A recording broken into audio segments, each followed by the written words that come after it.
Il arrive parfois que l'on cesse d'essayer. Non pas par manque d'intelligence, de volonté ou de courage, mais parce qu'au fil du temps, une conviction s'est installée, silencieuse et tenace.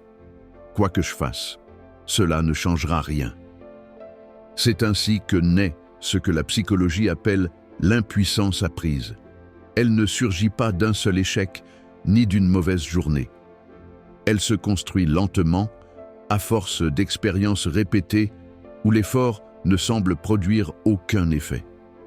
Lorsque les tentatives échouent encore et encore, lorsque les obstacles paraissent insurmontables ou arbitraires, l'esprit commence à tirer une conclusion globale. L'action est inutile. À partir de là, le retrait devient une stratégie. On n'essaie plus, non par paresse, mais par protection.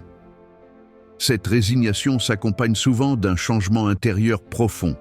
La motivation s'érode, l'initiative disparaît, les décisions deviennent lourdes à prendre.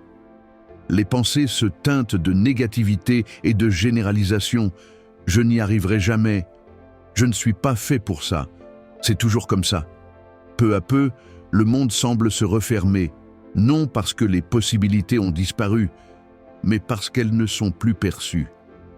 L'impuissance apprise peut s'installer dans de nombreux domaines de la vie. À l'école ou au travail, elle naît parfois de critiques répétées ou d'échecs non accompagnés. Dans les relations, elle peut être le fruit de conflits constants ou de dynamiques où l'on se sent sans voix.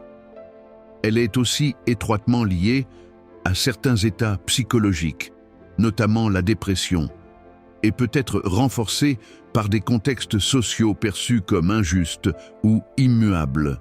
Le plus cruel, sans doute, est le cercle vicieux qu'elle entretient. En croyant ne rien pouvoir changer, on cesse d'agir.